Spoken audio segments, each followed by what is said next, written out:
Porque existia no modelo antigo de universidade em Viena, eu acho que Viena foi a última universidade de verdade no mundo, não existiam currículos rígidos. Ela era uma universitas, o aluno entrava e ia cursando as matérias que desejava.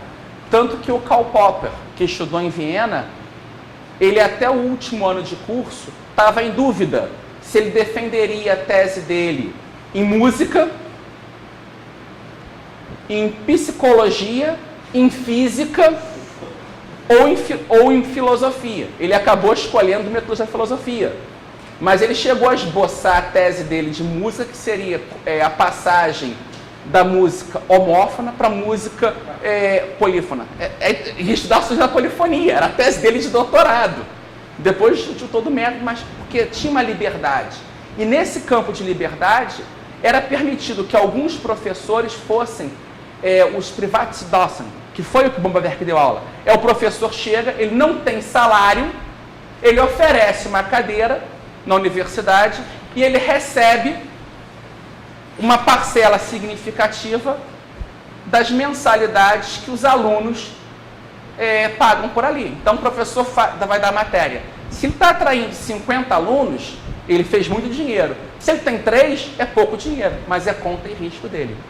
Era um sistema mais interessante. Então, o aluno tinha mais liberdade de montar o seu currículo e a universidade ela visava como finalidade maior, não uma formação em carreira, mas dar uma base intelectual ampla que, por intermédio de uma tese, você formaria esse intelectual e ele iria buscar o ganha-pão dando aula, escrevendo, sendo tutor de alguém. Então, era uma questão mais ampla. E foi a grande...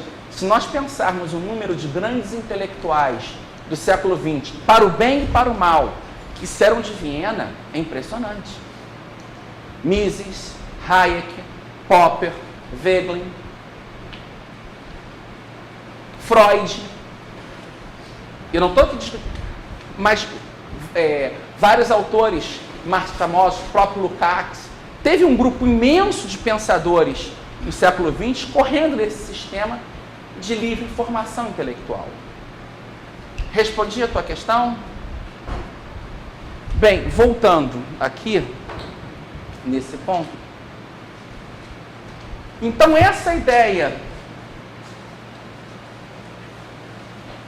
de que o homem é capaz de determinar a complexidade da realidade meramente pelas ideias, ela parte muito do Hegel. A própria ideia do estudo da história do pensamento, seja econômico, político, filosófico, está preso a esse esquema hegeliano.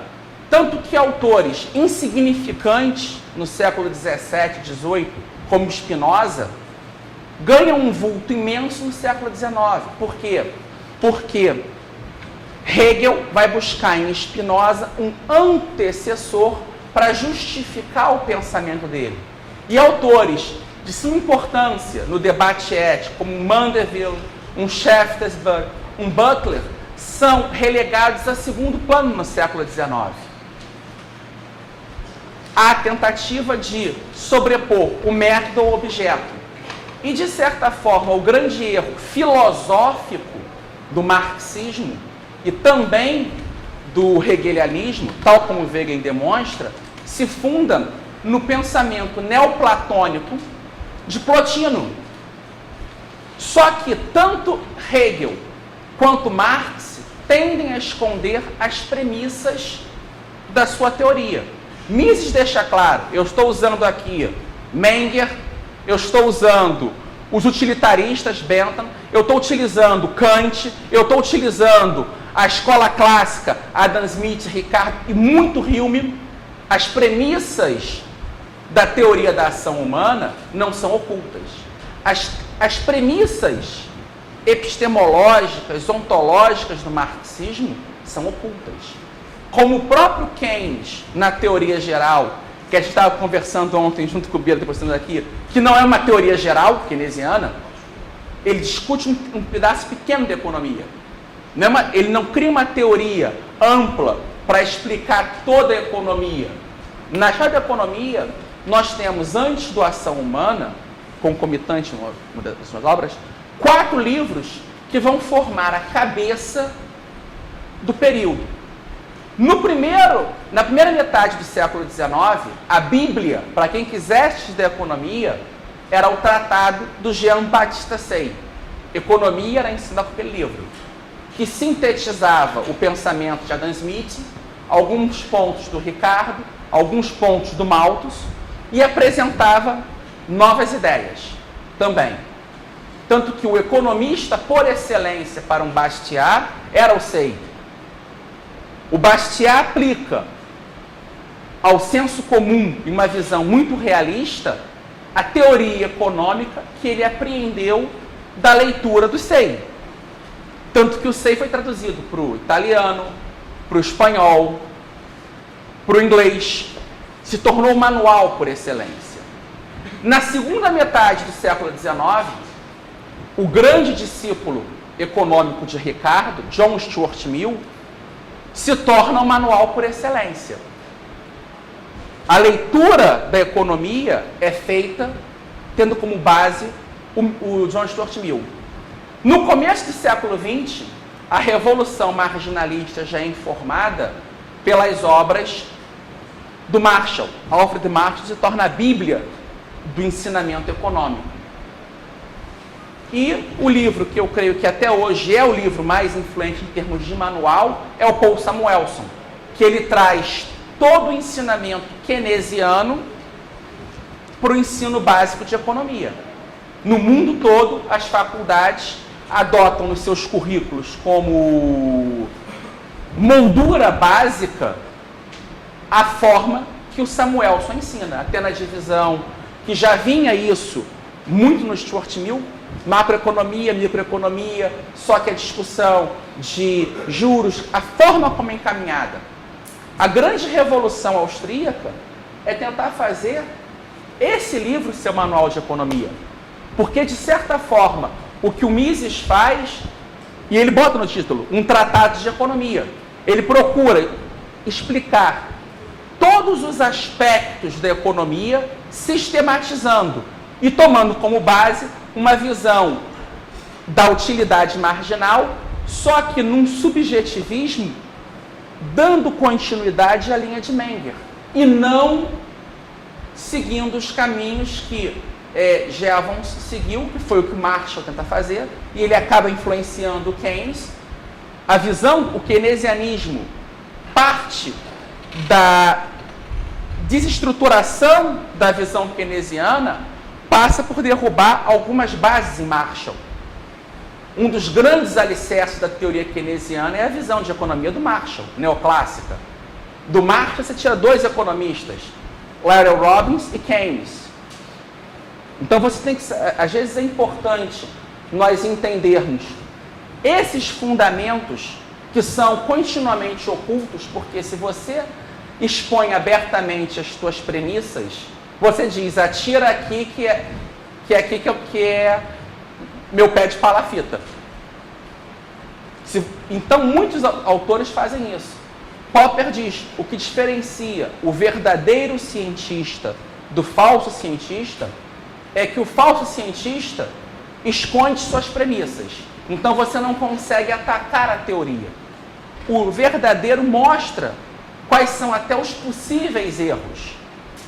De certa forma, o Mises deixa bem claro, olha, a ação humana é assim, existem esses limites, ele dá os limites da ação humana, e ele o tempo inteiro diz, ela tem um âmbito específico.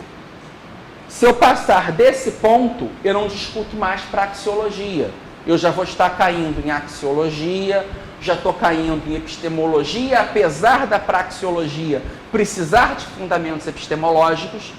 Só que o tempo inteiro eles definem esse âmbito que é relacional. A economia não consegue se explicar por si só. A economia necessita dessas formas distintas de conhecimento. Ela necessita de ciência, ela necessita de senso comum, ela necessita de filosofia. porque ela não consegue avançar se ficar presa nela. Por que os economistas hoje, quase todos, não têm resposta para as crises? Porque eles estão, primeiro, seguindo teorias erradas. E eu lembro sempre do que o Donald Stewart gostava de dizer: na prática, o que importa é a teoria. Porque a boa teoria nos leva a uma boa prática. A má teoria nos leva ao que nós vivemos hoje em dia. Crises, inflações, hipertaxação, perda de liberdade individual, aumento de burocracia, desperdício, corrupção. Então, nós temos que usar a boa teoria para nos guiar. Então, essa relação da economia com as demais formas de conhecimento, outros tipos de conhecimento, outras disciplinas, é fundamental. E a acusação que algumas correntes econômicas fazem, a escola austríaca é ideológica porque se utiliza muito de filosofia política. Ao contrário, a escola austríaca consegue se livrar da miopia daqueles que só enxergam a economia pelos olhos da economia, por buscar fundamentação em outras áreas do conhecimento. Eu acho que com isso eu posso fechar essa primeira parte relativa ao relacionamento da economia com os nossos conhecimentos. Alguém tem mais alguma dúvida? Porque, de certa forma, o que eu vou tratar mais adiante, os outros dois temas estão interligados. Então, acho que a gente até pode, diferente de ontem, já são o quê? 7h30. Já passamos 1 hora. Eu acho que a gente pode ir para algumas questões nesse campo. Fecha essa discussão, fazemos um intervalo e voltamos para tratar dessa relação entre sociedade humana e papel do indivíduo na sociedade.